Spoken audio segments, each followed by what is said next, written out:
I think it has to be asked, is this the beginning of the end for Brazil as a powerhouse, as the powerhouse? It used to be whenever you were up against Brazil, you just accepted that loss or you tried for a draw, but you knew it was never going to be an easy win, and you always expected them to win. But now in this current generation, it's not like that anymore. They don't have the omnipotent superstar that they once had in each generation, right? I mean, and to Brazil's credit, to go from the likes of Pelé and Zico to Rivaldo, Ronaldo, or Mario as well, Ronaldinho, and then Neymar, and then now, with all due respect to Vinny, it's just not the same exact level. And I think you look at this Brazil team's performance today, and you see a team on the decline. Maybe the end of a generation of an old guard, the likes of Casemiro, Allison, Marquinhos, these kind of guys. This might be the end for them. And with Brazil, the future is always bright because the talent is there, but will there ever be another omnipotent superstar like the likes of Neymar, of Pele, of Zico, of Ronaldo, R9, Ronaldinho? I don't know. I can't say I'm hopeful after today. Brazil won, Norway 2, and wow, let's also talk about how big a result this is for Norway. Because talking about bright futures, this is the future is now for Norway. This is their golden generation, their peak. Incredible to win versus Brazil and in such dominating and you know convincing fashion. It says a lot about Norway. It says multitudes about how talented this team is, and not just Holland, but the pieces around him. Sorloth, Nusa, Odegaard, Oscar Bob off of the bench, Ayer in the back, Sander Berg. Incredible, incredible display. And also shout out to the goalkeeper Nyland today. However, let's talk about Norway and their path in the future. They have England next, most likely. Well, I mean, we'll see England versus Mexico. But now that Norway are in the quarterfinals of the World Cup, Holland has led Norway to the quarterfinals of the World Cup. Let that sink in. It is time to have uncomfortable conversations surrounding Erling Haaland. Now, for a long time, the only stick against Erling Haaland was the fact that internationally he would never compete, right? Norway would never do anything on the world stage. That was always the thing with Haaland. But now he's doing it on the world stage versus Brazil, versus Senegal. This is an incredible display. You've got to give it up to Haaland, man. Wow. He might be above a Zlatan in the likes, with the likes of the best to ever do it, with the Ronaldos, R9s, Mbappe's. He's there. I think he's there. This run alone puts him there because he's already the most lethal striker we've seen probably ever, right? Now he has the international resume to back it up because with all due respect to, all the players who play for the big countries, leading Norway to a quarterfinal is massive. It just doesn't compare the same. You know, I'm not saying, the likes of Mbappe or Messi or whoever couldn't lead Norway to quarterfinals of the World Cup. But the truth and the fact of the matter is they play for bigger countries. So for Holland to do this with as small of a country that Norway is, it speaks massively to the player that Erling Haaland is. And I did say this Norway team is also very good. Let's give him credit. But also Erling Haaland, we saw it today and we've seen it throughout the World Cup. He's the guy. He's the man. He's the danger man. And this team goes as far as Erling Haaland goes.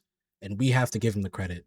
This is a generational, shout out Junior, generational superstar that we're witnessing. One of the best of the best. Now, I understand for a long time people were saying Mbappe and Haaland, man, they'll just never live up to Messi and Ronaldo. And I'm not saying they have.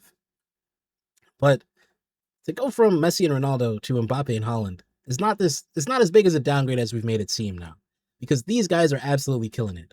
And we'll throw in Messi in there too, because all three of them, Messi, Haaland, and Mbappe, now have 7 goals in the World Cup. This is Erling Haaland's first World Cup, by the way. His first World Cup, by the way. Absolutely incredible. This guy, we give him his credit, man, because a lot of people talk about, man, Erling Haaland, he's just a striker. That's all he can do. All he can do is strike the ball. He's not, he doesn't have general play, this, that, and the third. But look what that has given Norway. People are talking about, man, but Haaland, he's just not well rounded enough. crumple it up, throw it in the trash, bro. Take that and stick it up somewhere you don't want to. Because who cares? This brother, you get him the ball in the box and he will convert for you. And you know my saying in football, especially in the World Cup, if you don't convert your chances, then those chances will convert you into a loser. But if you do convert your chances, you will be a winner. And Norway was a winner today. Shout out Norway. Shout out Haaland. That's the end of my little glaze sesh. Well, I also have to shout out a little bit more the goalkeeper for Norway, Nyland, because to make that penalty save was huge. Some of the saves he made today were huge. And to almost keep a clean sheet, basically, until a penalty, that is a huge, huge credit to the ability of that goalkeeper, but also to the ability of that back four of Norway, which, to be honest, I was looking over. I thought they'd be the weak link of this Norwegian team, but they've shown up.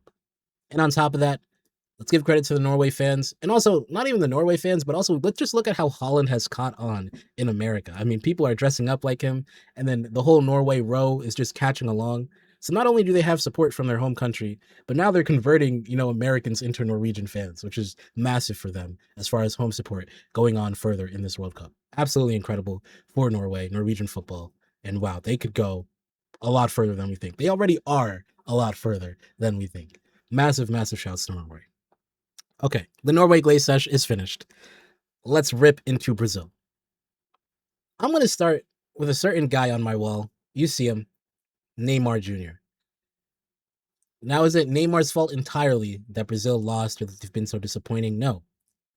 But you think about the entire journey to the World Cup for Brazil and for Carlo Ancelotti. In every press conference, every interview for all the players, there's one person that they always have to answer for or talk about, and that is Neymar. Neymar this, Neymar that. The whole thing became about Neymar. Even going into this game, it was, man, will Neymar get minutes? How many minutes will Neymar get? Every single game. And that's just not productive if you want to make it far in the top football tournament in the world. Okay, you can't have players worrying about that. And I'm not saying that's entirely Neymar's fault.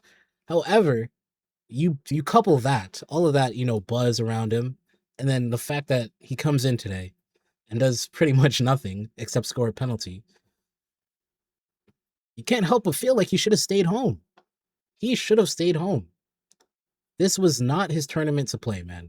And I feel bad for João Pedro because he should have been getting those minutes instead. And that's not to say that Brazil would have a different result if João Pedro was there, but I think the vibes around this Brazilian team would be a lot healthier if he was.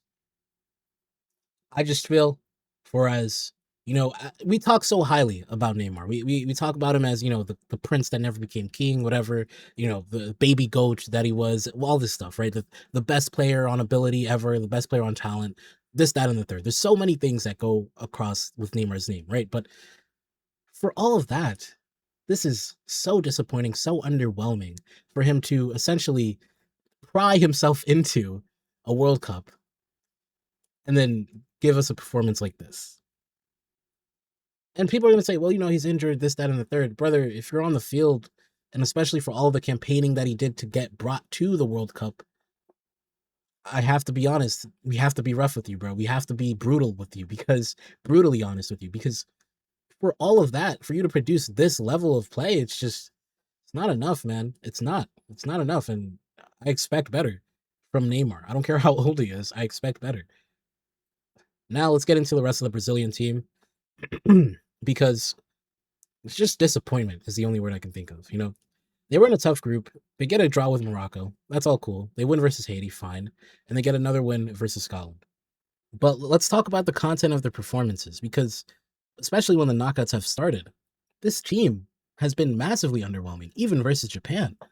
That first half, not great, right? They weren't particularly blowing our socks off versus Japan. And Japan's a great team. But you think of where Brazil were at, and you look at where they are now. Come on, this is repugnant, damn near. This is not a case of the countries closing the gap. I think this is a case of Brazil just getting worse and worse and worse. And now I don't know how you fix Brazil, because there's so much talent in the country. I'm actually so confused as to how the country has gotten this bad as on a footballing level. But just talking about this team today, I'm just so baffled by how underwhelmed I am when I watch them.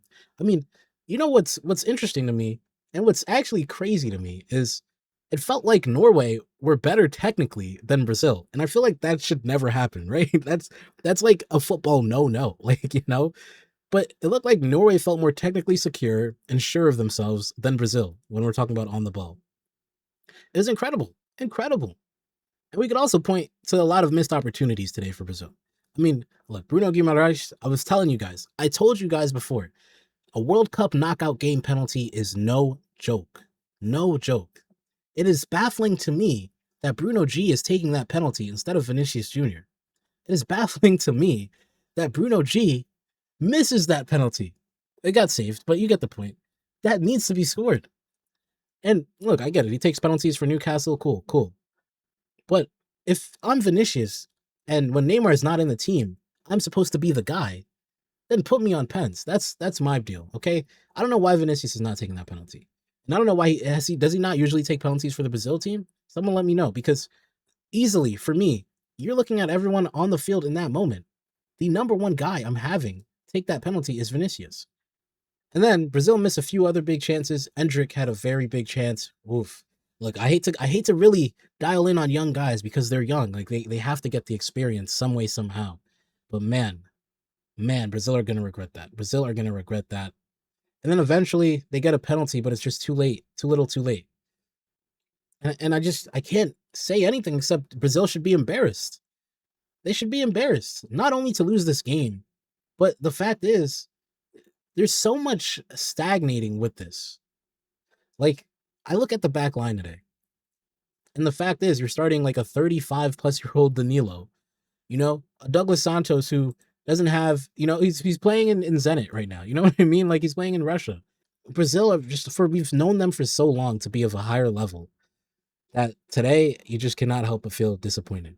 I feel like the Brazil of old, you would not have Casemiro starting. You'd have someone else. You wouldn't have Douglas Santos and Danilo having to start that. And I'm not saying you have to have Roberto Carlos and Cafu every single generation, or that you need to have, Maicon every single generation. But man, surely you can do better. Surely you have better. Absolutely abysmal from Brazil today to essentially be locked out of the goal by Norway for 90 plus minutes. The one thing that Brazil can look forward to is the talent, right? Because there's always going to be talent in Brazil. And having Carlo Ancelotti, huge. This guy knows how to work with talent. The other thing, I think Brazil can actually look forward to a post Neymar world. I'm sorry to say it, but he's washed. It's over. It's over. The story is over. We have to let it go. Neymar in Brazil has to end. Okay? We need to move past Neymar. That's the only way Brazil is going to grow.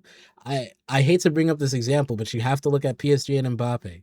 PSG post Mbappe are the best team in the world for 2 years going now, right? We're talking about a generational team. And I'm not saying that will happen with Brazil. I think it's more than just post Neymar. You got to move on, past these fullbacks and let your other fullbacks, gain experience and whatnot. Get Casemiro out of midfield, etc. Get João Pedro, consistently in the lineup. But we talk about Neymar because, look, he is the guy for Brazil. It is an era when he plays, right? However long he plays to when he stops playing, it's his era. We have to move to a new era. And I think that's the only way Brazil is going to, shed off these unhealthy vibes, play stress-free, because that's also a problem, right? It felt like the Brazil shirt was too big for these players. A lot of Brazilians bring that up. Well, I mean, if you take away the guys who are putting in that pressure, I think that helps. That's how I'm feeling, man. This Brazil side, very, very underwhelming. And look, if Brazil carry on like this, I think the question remains, is this the fall of Brazil? Is it the end of the time where you look at Brazil and are fearful and are, man, this team's going to be tough, man. We're probably not going to win this game, or, looking at Brazil like that and more so like a beatable opponent. Time will tell. Only time will tell. Thank you guys so much for watching.